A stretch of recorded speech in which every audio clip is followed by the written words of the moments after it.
All right, so in the last video, I just walked through the very basic and beginning process for preparing for the World Elk Calling Championships, and that was basically the selection of the calls. So I went through and just sorted out the best of the best diaphragm calls that would work both for bugles and for cow sounds.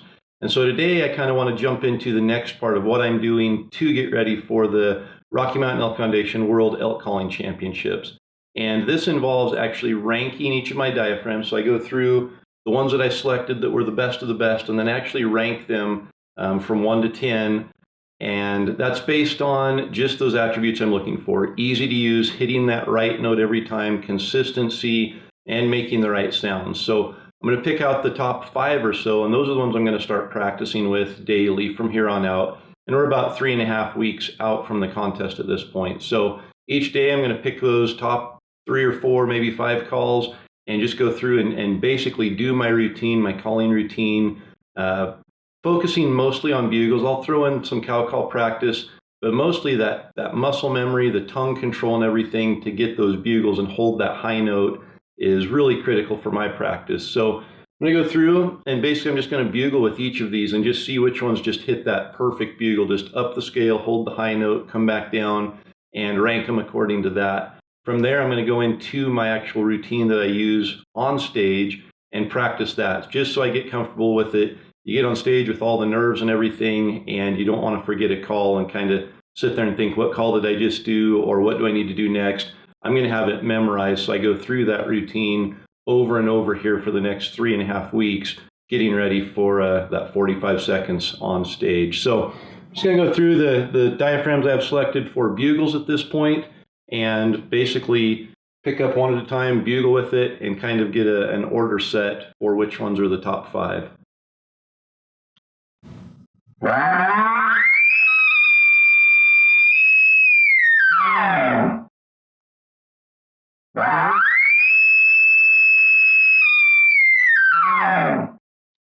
was losing just a little on the top. I can still control it and get that, but it's probably going to go middle of the pack somewhere.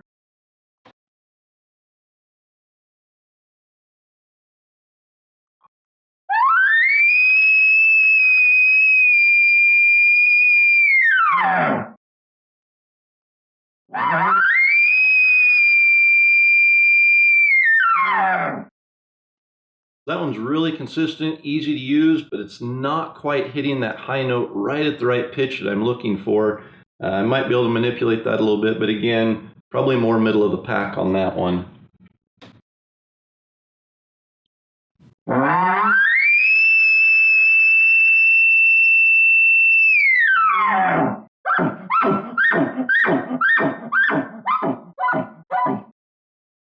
That one's great. It hits that high note just at the perfect pitch and tone. So that one's definitely going to be in the top couple of diaphragms.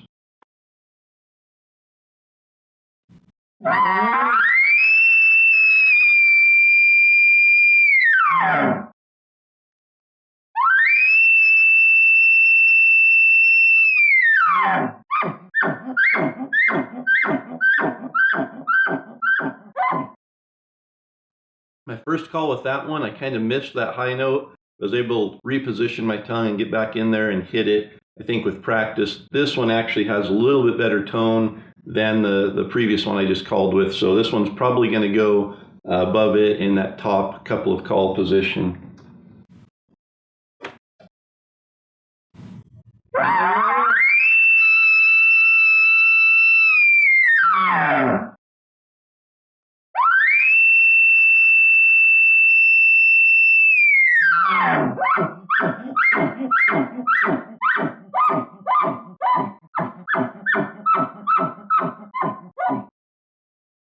That one was incredibly easy to use, incredibly easy to control. I'm going to put it top of the pile for right now. I'm going to switch these calls. The next ones have a little bit lighter latex than the previous ones I've been using, so I can probably manipulate them a little better, get a little more control, but might not be able to hit that high clear note with it. So I'm going to go with this one.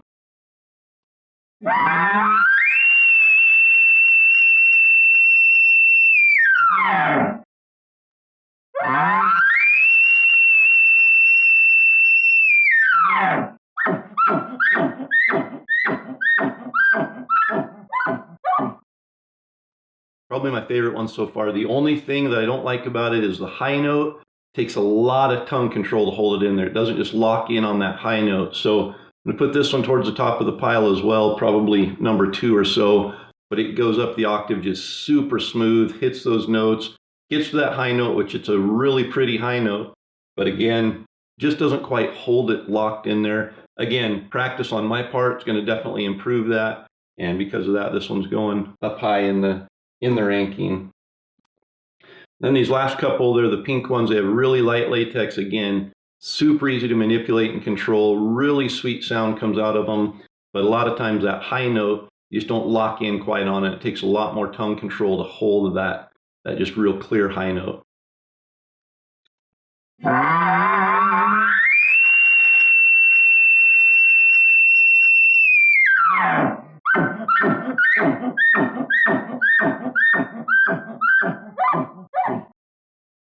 That one's money. That's spot on. Hit that high note, which a lot of times with that soft latex is hard to do.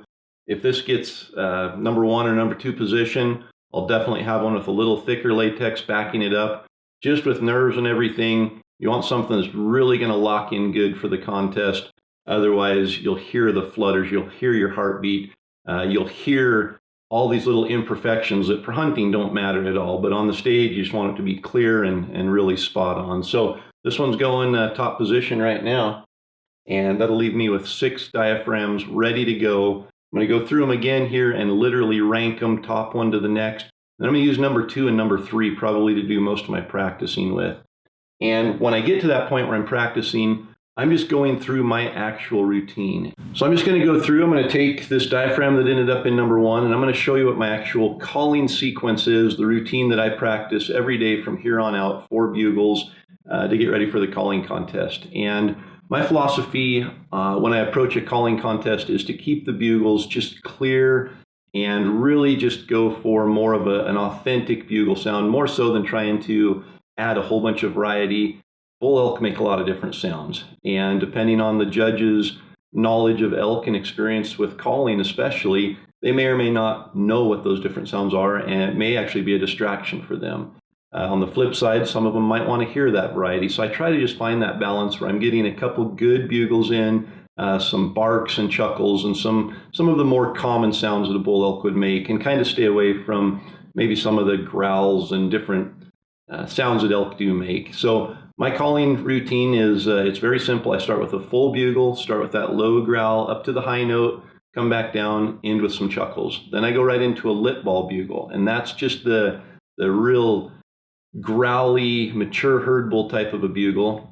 From there, I go into a bull bark, and so an alarm bark for a bull, and then I follow up that alarm bark with more chuckles. Then I actually go back into the lip ball bugle without any chuckles, and then I finish the routine with a full bugle, hit that high note, really hold it out, show control, come off with some really pretty chuckles, and that usually eats up about 40 or 45 seconds, which is the time frame we have in the contest. So I'll demonstrate for you. When I go to my chuckles, I actually use a custom tube. It's got a bigger end on it. It's got some different design on the bottom end for different air pressure and back pressure control.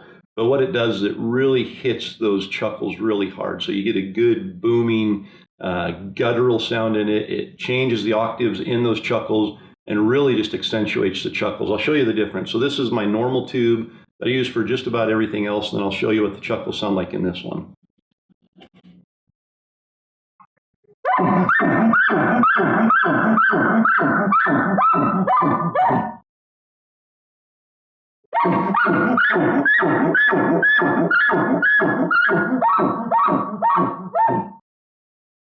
Hopefully you can hear that difference. I can definitely tell a difference here using it, and it's minor. It might not make a difference to a judge, but it's just enough, gives me just a little bit of a different sound there that I take this on the stage with me and hold it in one hand, do most of my bugles with this one, and then when I chuckle, I use this one. So let me just go through the full routine here and show you what my practice routine sounds like.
haven't timed that at all yet. I'm guessing it's right in there, right around 45 seconds. And that's my routine for the bugles. So each day from here on out, I'm going to use 2 or 3 different diaphragms, my top 2 or 3, and I'm going to just practice that routine over and over and over, and at least practice those 2 calls, my full bugle with the high note and then my lip ball bugle, and really dial in on those and perfect those as much as I can, and then put my routine together from that.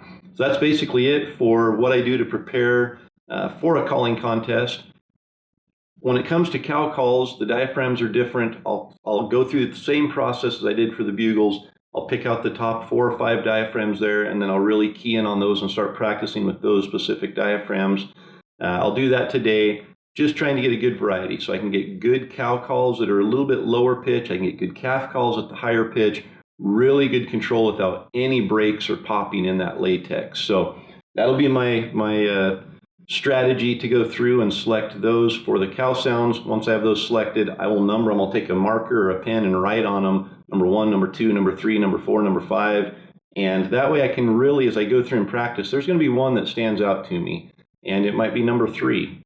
And that's the one that as I go through the next 3.5 weeks getting ready for the contest, that diaphragm that just fits me, that we get along really well, I'm able to control it and make all the sounds I need to. That's one that's going on stage with me middle of March down in Utah at the Rocky Mountain Elk Foundation World Elk Calling Championship. So I'm going to go ahead and end this video. I will do one more check-in here before the calling contest and just go through and let you listen to what the routine's sounding like and see kind of what I'm doing the final days preparing for the contest. And then obviously we'll definitely bring you some video from the calling contest when we're down there for that. If you do like what you're seeing on the channel, be sure and click right down here and subscribe to the Elk 101 YouTube channel. And if you are interested in learning more about elk calling or elk hunting in general, be sure and check out the University of Elk Hunting online course. There's a full module in there on using diaphragm calls and learning how to call elk. And stay tuned for the next video in this series of preparing for an elk calling contest.